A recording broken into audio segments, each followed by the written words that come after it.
Is that a horny Michael? Or is that just Chuck Testa? Nope. Just Chuck Testa. Chuck Testes. Allegedly. Indeed. That's well, good news, friends.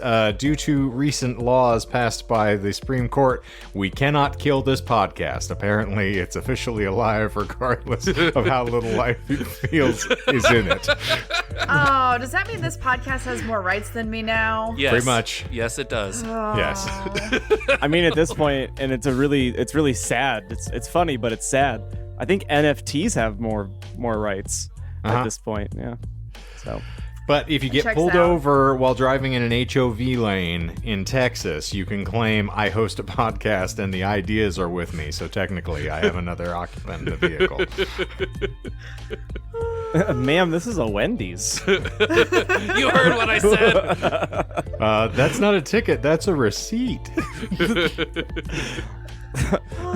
I thought it was a coupon. This just gets sadder and sadder. How about you just frosty in my mouth, big boy, and let's get this over with. I'll stick my head through the window.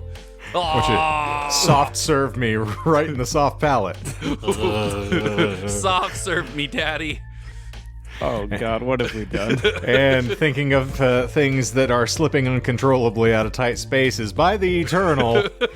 Behold. It's the Disinformed podcast. I'm Shane. I'm John. I'm Michael.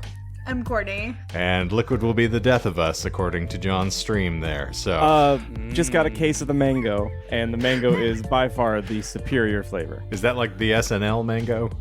So there's a small man in hot pants just dancing around your office there? Every time I take a sip, I feel that way. Yeah. The more I talk on this show, the more I start to feel like Norm Macdonald was my fucking spirit animal in another life, and I'm just now coming to terms with that. I mean, there could be worse options. Indeed. You know who ruined this podcast? You guessed it. Nixon. Frank Stallone. Yeah, there's a joke that is definitely going to wing by everybody else on this call. I only got it because you've used that joke before. Someone out there's getting their Shane Hunt badge tonight. That was a long-standing punchline that he used on the SNL news skits for quite some time. Everything was Frank Stallone's fault. Always a good culprit. But speaking of crimes, we're going to have a lot of discussion about that this evening, so I want everyone to be ready. But for the uninitiated amongst you and for our conservative friends that came over because of some advertising, hi, fuck you. Get him, Dad. But in any event, what we typically do on this show is we like to delve into random esoteric nonsense, and then we lie about it. That is the shtick. But unfortunately for you, unfortunately for us, we like to all guess about what it was that's being fibbed about over the course of the show. And at the end, we have a little denouement. We tell you what actually was lied about, regardless of whether or not any of us hapless fools managed to get it right, which is always fun.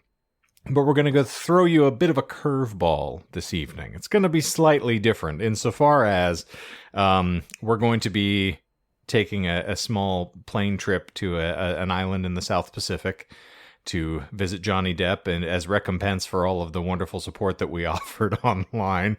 And it's going to be a nice, relaxing time, so we're not going to be able to record next week, which means we are going to give you a 2-part installment of this very topic, which I'm very excited about. So this is part 1, and y'all better buckle up.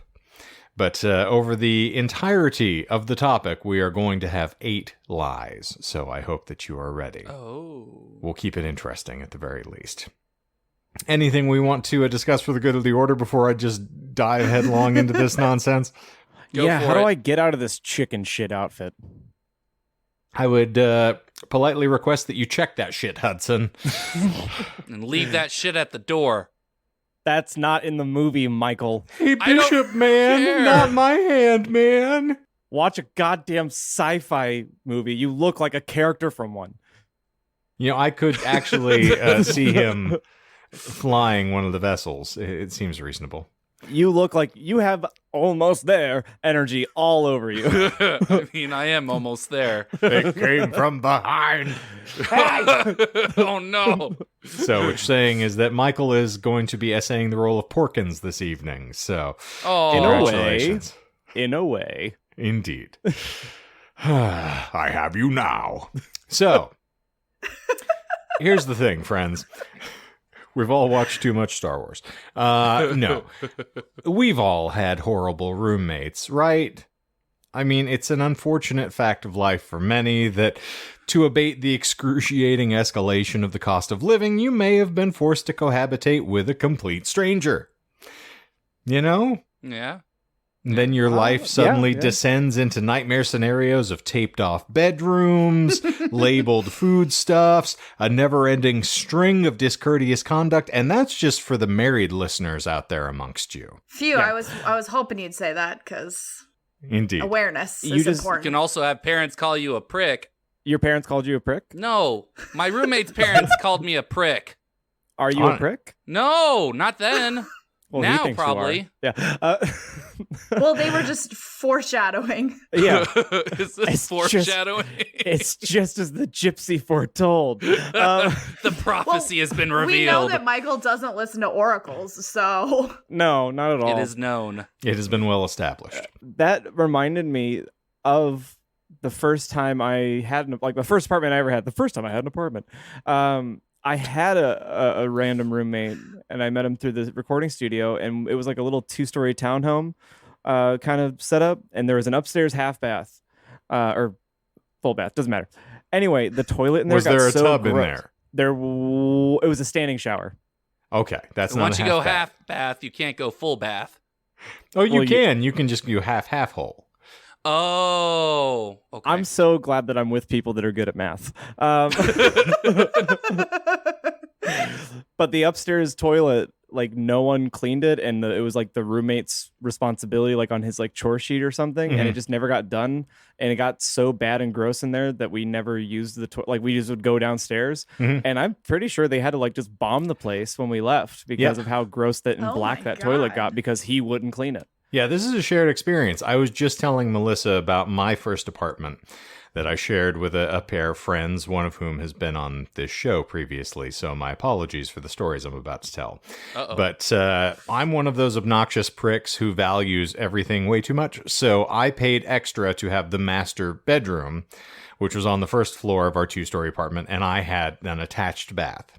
So I could, soak in a bathtub for hours on end and, just poop where no one could see me. Well, the two gentlemen dream. shared the upstairs bathroom. So I went up there once when we were on the verge of moving out. Firstly, in one of our roommates' rooms, there was a bowl of cereal which had just congealed to concrete. He'd had it in there for probably 3 or 4 months. You could turn the thing over like Dairy Queen. It just stayed in there. It's a blizzard. It was a Crunchberry Blizzard that he had made God. himself.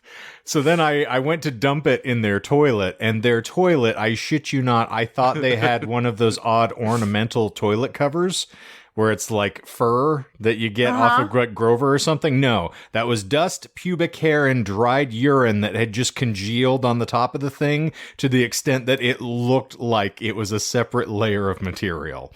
And I was so absolutely repelled by this that I just left the thing on the sink and went back downstairs and was like, I'm never living with human beings again. Yeah.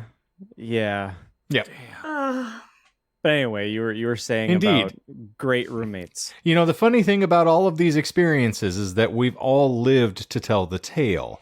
Today, however, we're going to discuss an individual that an infamous Netflix series has dubbed one of the worst roommates ever. Okay. So, Dorothea Puente is commonly known as a notorious matronly Sacramento boarding house operator labeled the Death House Landlady, convicted in the 1990s of killing her tenants. Can you blame her? No, not after the stories we just recounted. We're all clean one the bad toilet. Yeah, we're all one bad toilet away. Late rent. That's it. That's all it Indeed. takes. And her macabre story, including allegations that she buried several victims in the yard of her Victorian-style home a few blocks from the Capitol, made headlines across the country. However, her early life was easily as ghastly, if not more so, than her later exploits. So it's handy to note I actually have been working on throwing this topic together for a long time, and then when I discovered that this is a part of a Netflix series, I was like, okay, this is just close enough to our last pod agenda, and technically my title for this episode is The Last Landlady on the Left, so we're appropriately set here, but I figure it's adjacent to enough things that you can actually go and do some subsequent research on your own once we finish this. But in any event, what is most commonly known is that at age 64, Puente was tried for 9 murders after police unearthed 7 bodies around her home. 2 more bodies, including that of a former boyfriend found in a box in the Sacramento River, and an ex-husband who was carelessly discarded at an Atascadero junkyard, were later linked to Puente as well. So Dorothea preyed on what investigators call shadow people, which refers to the elderly, alcoholics, and those with disabilities. So though there were no witnesses to the slayings themselves, prosecutors said Puente was one of the most cold, calculating female serial killers the country has ever seen. Okay. They claimed she used drugs to overdose her victims, then collected their money and Social Security checks. Is that really how she did it? That is exactly how she did it. She took in over $87,000 over a period of several years, the prosecutors claimed, and spent it primarily on a facelift, amongst other things. Checks out. So she'd look good in the mugshot, obviously. Exactly. Yeah, does she look good in the mugshot? Can someone? No, she does not. hold on. Let me look. She's got more shits real baggage than the Titanic before it went down, okay? She should have gotten a refund then. Indeed. Dissatisfied. Say that name again. It's my goodness. Dorothea Puente.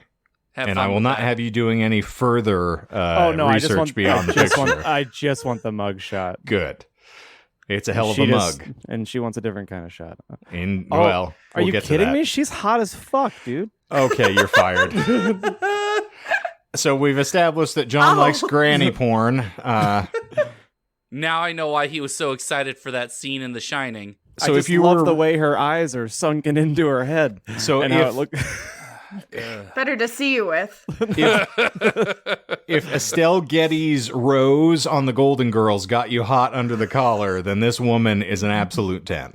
I feel like I just tanked my Google search history, and now there's going to be some really weird shit happening. Good. Yeah. Have you guys done the P test on Several Google or times? on- I've had urethritis. It's a thing. It's when you go up to your web browser and you type in www dot and then type in P and see how far you can get into the search without it hitting porn. Like Yours Pornhub. started with porn the second you hit W. Like Recently to finish visited. where you left Recently off. visited. Recently. I just hit the surprise me button. Oh, God.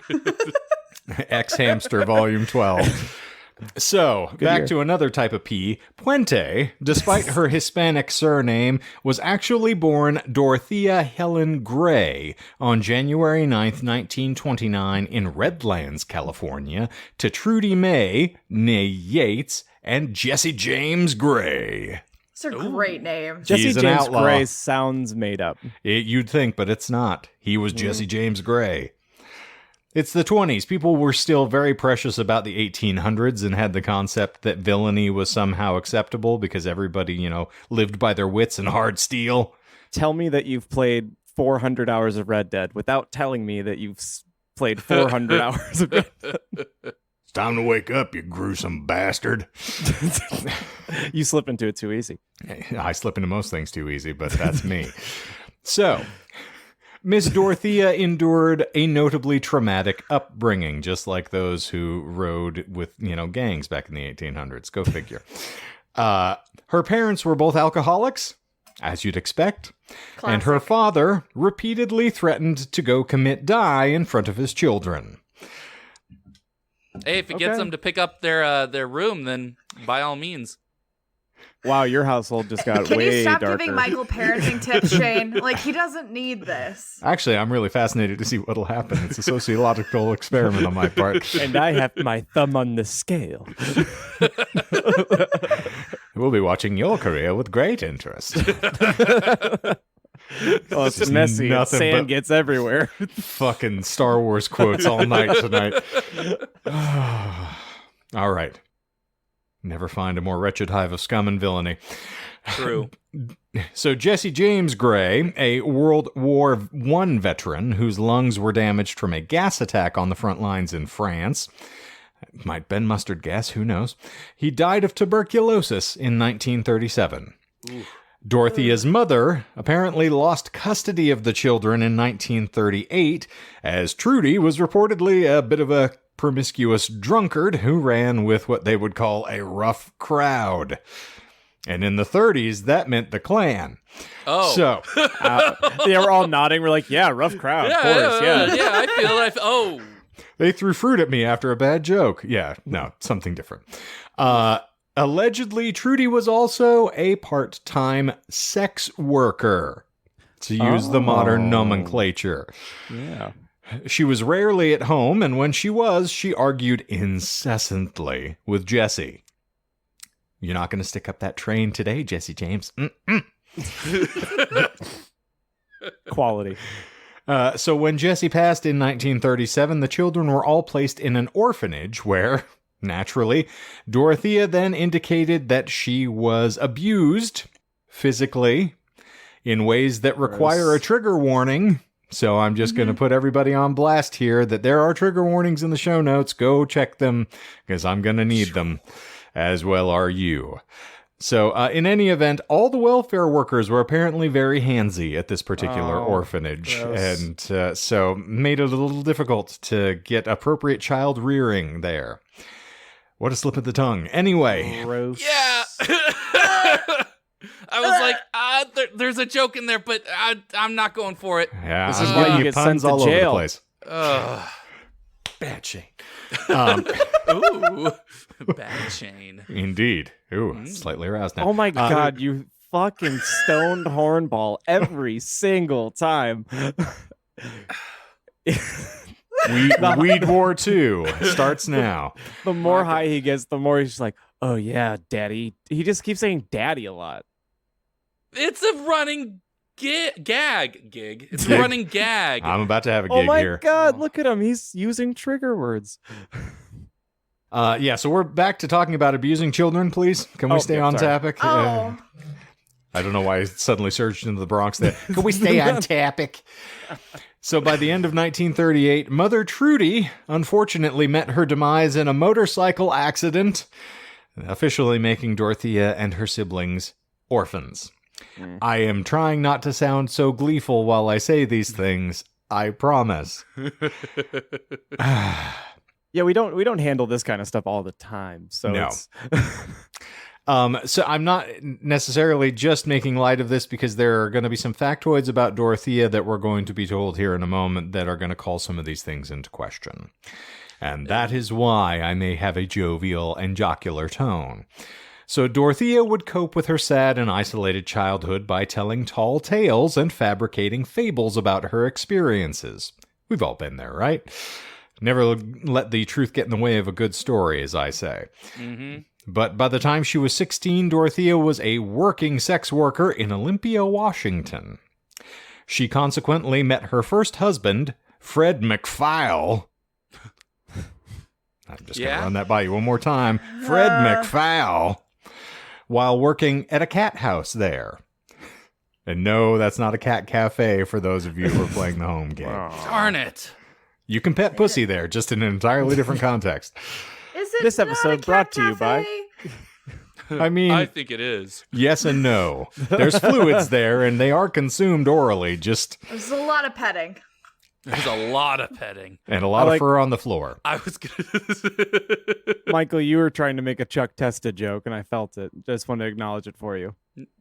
Oh, okay. I was just gonna mention, do they serve coffee there to make it a cafe? But that was. Well, they do to sober the gents up at the end of the evening, but... Okay. Yeah. Well, they don't have a knocker up to wake them up in the middle, as the sun rises. So. Is that a puma true. presenting over in the corner by the bar? Nope. Nope. Just Chuck Tesla. Tesla. I was gonna let it go. I also said chalk, so altogether, Chalk Tesla is a great rendition. When That's Chuck it. Testa gets exposed to gamma radiation, he becomes the Chalk chalk. Tesla. Chalk. Smash. Chalk stuff. Just not pets. All right, Just well, not pets. on the subject of things getting stuffed, And petting. Aw. McFowl encountered her at the cat house after having returned from the Pacific Theater of World War II. So apparently she enjoyed semen from the Fifth Fleet. But Fred, however, was ready to settle down. Married life, however, didn't immediately suit Dorothea. Let me tell you why. She enjoyed drinking to excess, telling stories about hobnobbing with movie stars, and being in Hiroshima when the atomic bomb was dropped on the city. Can't So you know prove what? that she wasn't. You can't Checks prove out. that she wasn't. I mean, I don't her know, I skin's was not there. extra crispy, so I'm going to take a guess that she probably wasn't around. Maybe that's when she got her superpowers. She turned it to the choke. Did she really talk about knowing celebrities? She sure did. You know, Did from she- the what- movies. Yeah, from the movies. But Was did she she actually? specific? No, I didn't have any examples Okay. here. I just Though- wanted to know.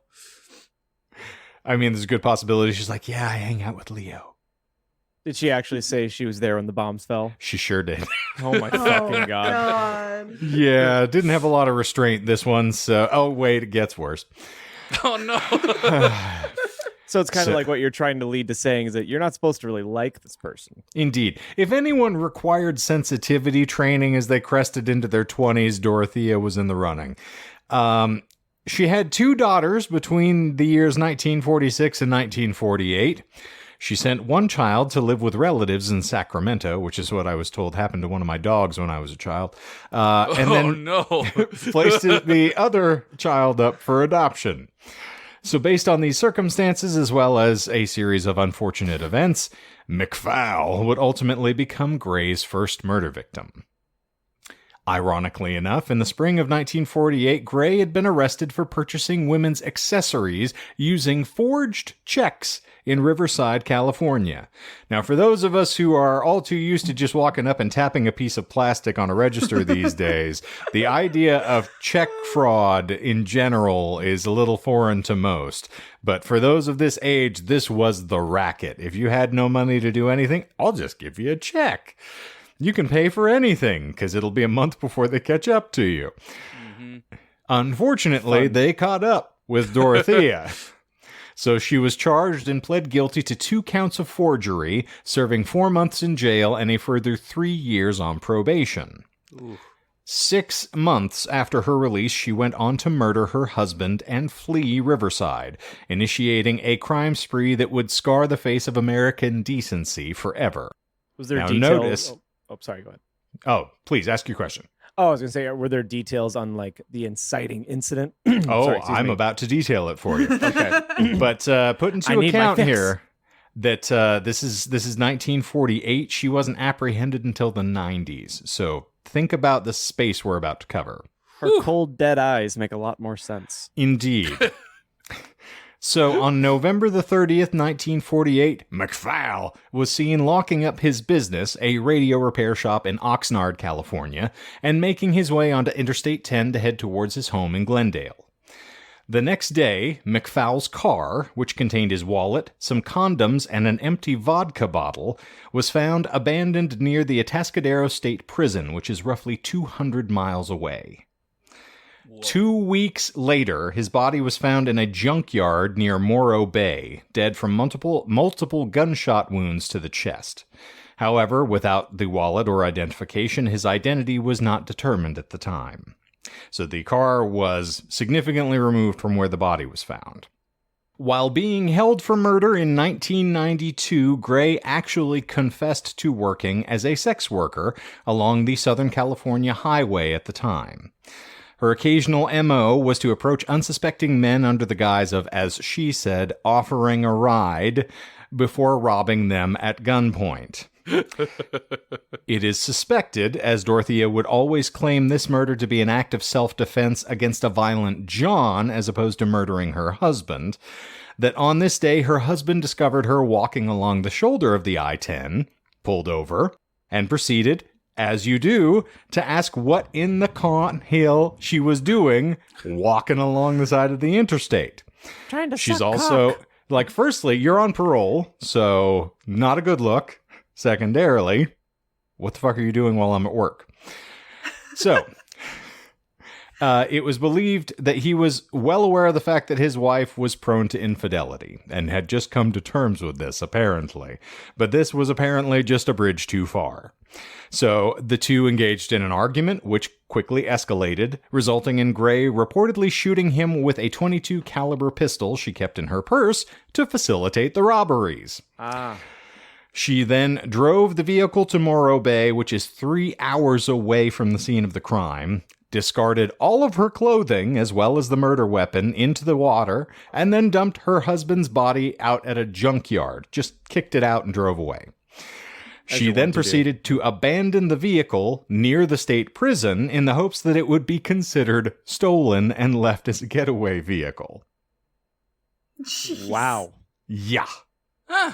She then Kind of makes sense, I guess. And then she proceeded to hitchhike her way back to Glendale, you guessed it, continuing to prostitute herself for transit. I mean, Is she was that already true? completely naked, so... Well, Did she really prostitute her way home? That was her job. So, Oh It boy, pays the there's bills. just two things in this world that I look forward to every day: killing my husband and sucking dicks to get home. and giving up children for adoption.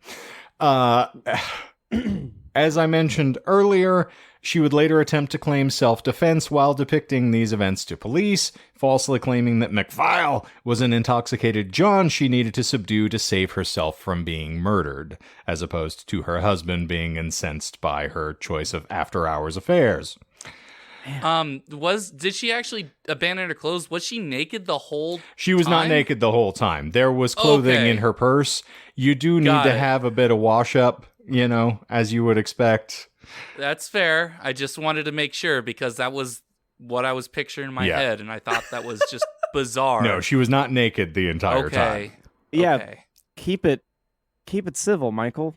Stop trying to take it there. But she didn't. She didn't keep it civil at all. She gunned down her husband and dumped his body. And while she was butt ass naked, Michael, if you can believe it. Ban. That's what I believed. Give this man less edibles.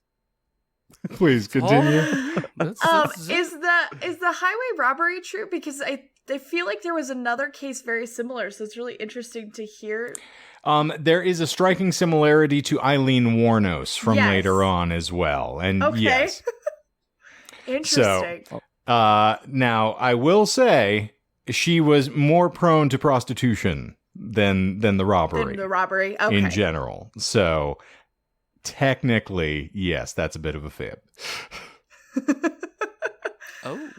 Do we count technicalities? Yes, I'm counting technical. I'll give you credit for one on that one. Now, this is a little bit peculiar because she was never actually linked to the crime initially. So What? this is how it gets a little weird around the bend. So the car was impounded once it was discovered because, again, they couldn't reach anyone to claim it since he was the registree and wasn't responding to phone calls. Go figure. And so it was demolished after 90 days of being in impound. Her husband's body was never linked to the car because they didn't identify his body. He had no identifying characteristics. This is the 40s. They're not calling across, county lines to try to reconcile a dead body. And then, furthermore, the body was significantly decomposed by the time they discovered it because he was in a fucking junkyard. So, Damn. altogether, they never recovered the murder weapon because that was cast into the bay, and the case was just unsolved until Dorothea claimed that she had killed a John while she was being held for trial in 92. So, this is all flabbergasting. The thing that's crazier about this is she never admitted to any of the other murders. Just the one. So, she claimed that she had That never killed bastard. anybody except this guy who tried to kill her one time. Okay. So- Wouldn't the statute of limitations just make... Therein lies the Okay. rub. She knew she could Okay, get cool. away with revealing this one because it was 50 years ago, basically. So, in any event, moving on. As the song states, Dorothea continued looking for love in all the wrong places, and in 1952 married merchant seaman Axel Bren Johansen in San Francisco. What a name. The names on this episode are some of my favorites I have ever discovered in the course of doing research, and I'm going to stand by that. That's These just are a sexy delightful. fucking name. A sexy name's a sexy name. Axel Bren Johansen. Sounds like someone you take up into a supply closet playing hide and seek and give him a little rub and tug. I would let them hide something inside of me. Indeed. Blake Crouch is rubbing his hands together. He's like, ooh, Axel. So, Lots of sex. Dorothea had created a fake persona to stay ahead of the law, calling herself, and I shit you not, this is not a lie, Taya Singoala Nayarda. Is that French? Bless you. She claimed to be a Muslim of Egyptian and Israeli descent. Oh, that was my second guess. I could see that. Uh-huh. Okay. Yeah, your guess is as so good that's as how mine. she was, because she was there when the bombs fell. Uh-huh. And then yeah. hopped Egypt over- and just Japan hopped are just like right spitting over. distance from each Yeah. other. I was like, yeah, Hop's gonna John's jump. relative geography would state that Israel and Japan are just next door neighbors, since they're basically the same thing. yeah, Virginia's right next to Texas. Yep, that checks out. Indeed. So, I was educated in Arizona. How many times do we have to talk about this? fine point.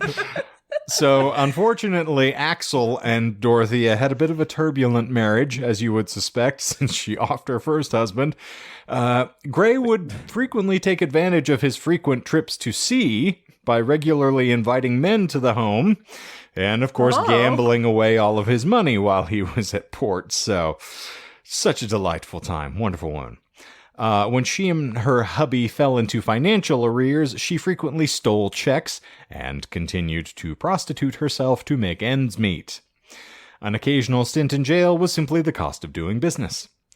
And because Dorothea was incapable of telling the truth, allegedly, she always took a plea deal to avoid being cross-examined. Because I don't want to have to admit anything. By the Big way, brain there's play. a body in the bay. So, by the time she was 30 years old, she was overweight and looked twice her age. Who does that sound like? Guilty. And in early 1960, she started a bordello under the guise of a bookkeeping firm in a rented storefront in Sacramento. What was it called? I believe it was called Big Books. Here at Big Oh. Books, we have What? the books. Indeed. Cannot lie. We got so many books. ledgers, allegedly. In any event, her house of ill repute charged the odd sum, and John, you will appreciate this, of $7.50 for oral sex. Well, for $7.28, I just eat the money. Indeed, they will staple their hands together, but as you would expect with such rock bottom prices, pardon the pun, the business was eventually raided. Dorothea pled no contest to solicitation and exploitation charges and was subsequently sentenced to 90 days in Sacramento County Jail.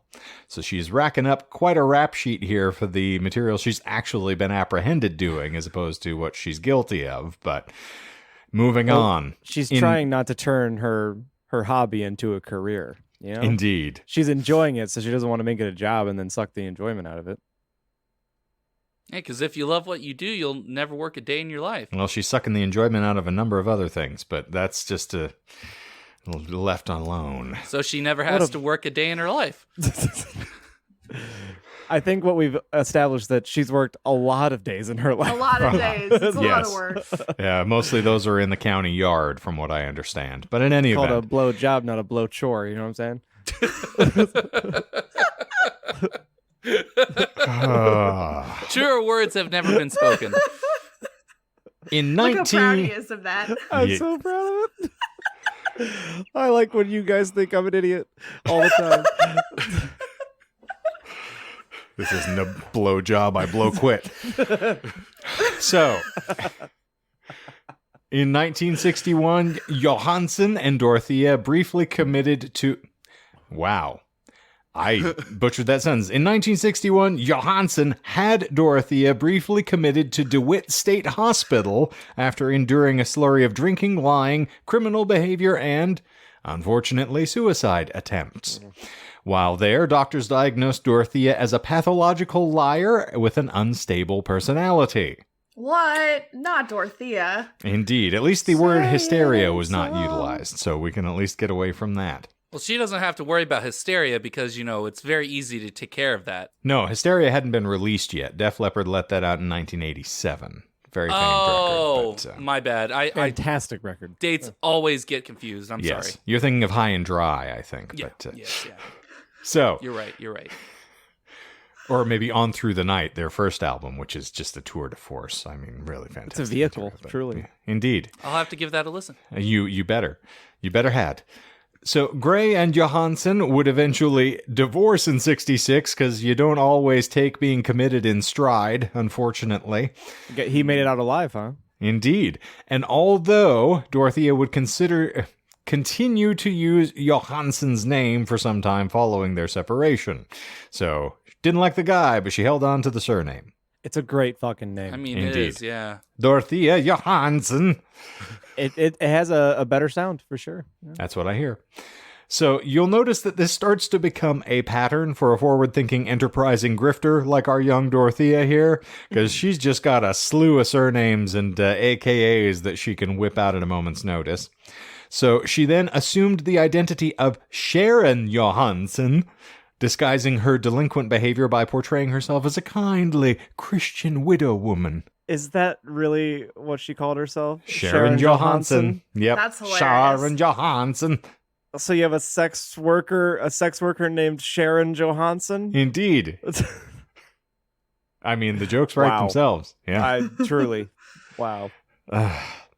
So, she established her reputation as a caregiver, providing young women with sanctuary from poverty and abuse without charge, other than the paltry act of taking with or without their consent their Social Security or government assistance checks. Okay. Everything costs something. Indeed. And if anybody complained, she would simply evict them from the home and call the police on them. Well, shit. It's good business. How old was she when she was doing this? At this point, she's probably late 20s, Oh yeah. early okay, 30s. Late 20. Okay. But again, she looks significantly older. Right. She's had some rough living there. She looks like the former keyboard player in a band you used to be in. Ooh, that's a rough 30. Ooh. Goddamn right. Ooh. As Sam would say, "Gots that meth mouth." Facts. Indeed. So, she then used her tenants' money to buy fashionable outfits, ensembles, if you will. It's very important. Oh, yeah. Her hair was always done up in a rather neat and conservative bouffant or an updo, and she donned expensive jewelry and perfume. She then generously donated to charities and political campaigns to cultivate a reputable public persona.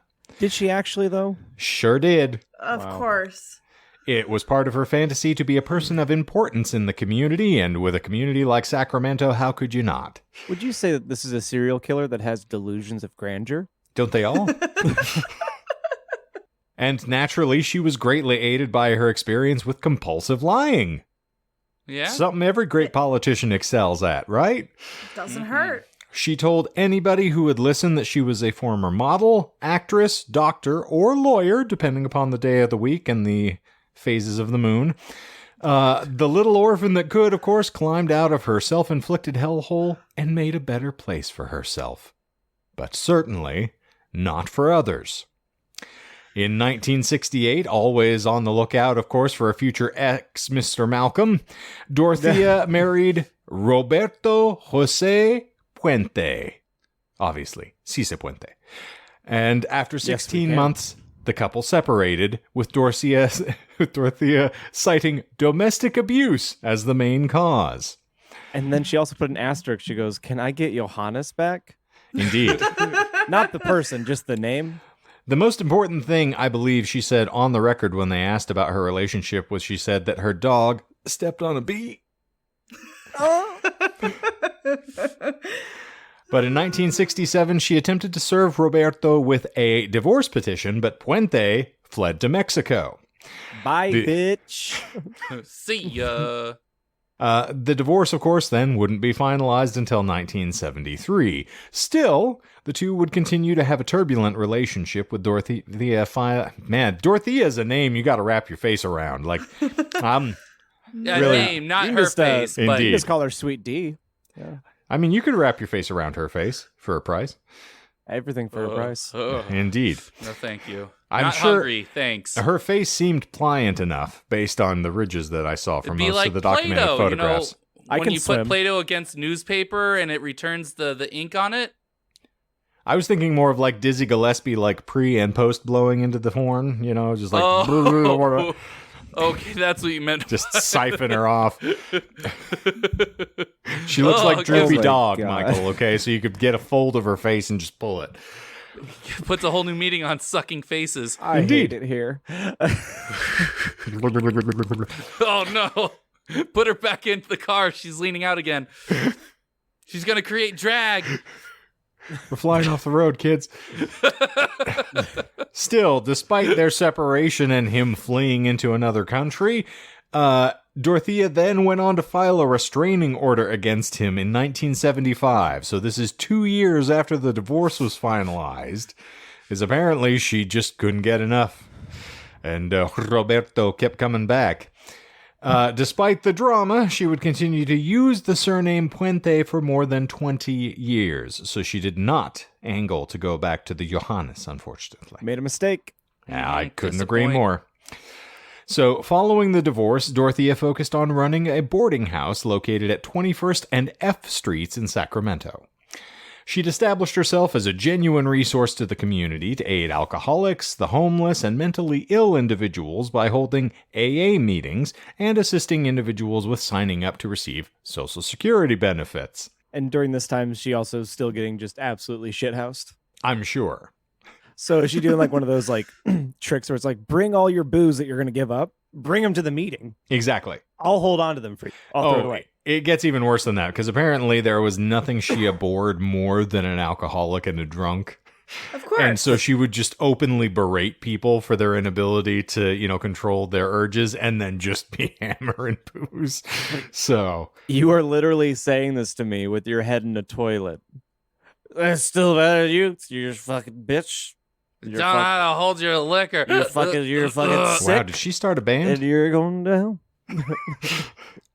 In any event, she then changed her public image to that of a respectable older matron by putting on vintage clothing, wearing large granny glasses to aid in looking a bit more aged, and then letting her hair turn gray. So Really? Yes. For both the glasses and the hair. Correct. Huh. So she wanted to cultivate this facade as a matronly grandmother and then establish herself as a respected member in Sacramento's Hispanic community, funding charities, scholarships, and radio programs. So she wanted which- to become a gilf. It may also be why she... Yipes. This also helps the surname to make a little more sense because you want Yeah. to seem like you're endearing yourself to the constituency as opposed to being that weird gray lady. She then met and married Pedro Angel Montalvo, though Montalvo abruptly left the relationship only a week after they got married. So she's got a bit of a rough running relationship with gentlemen callers, unfortunately. But to John's point, during this time, Dorothea drank alcohol to excess despite Yeah, operating boy. a supposed safe haven for alcoholics. Ironically, she outwardly loathed drunkards. She was irascible with tenants and wouldn't hesitate to punch out an inebriated tenant before tossing them down the front stairs. Is that bullshit? That is not bullshit. She was prone to throw hands. Coming Because right that's for my us. booze, not your booze. That's my booze now. That's why she hated alcoholics, because they're drinking Yeah. booze that she could be drinking. Exactly. Yeah. So, after one of Dorothea's alcoholic tenants was incarcerated and didn't receive his Social Security checks in jail, he started to make some inquiries. And he discovered that his signature had been forged and his checks were subsequently cashed. An investigation was initiated and Puente lost her business, social standing, and her income. And then in 1978, Dorothea was charged and convicted of illegally cashing 34 state and federal checks that belonged to her tenants. She was given 5 years probation in order to pay $4,000 in restitution.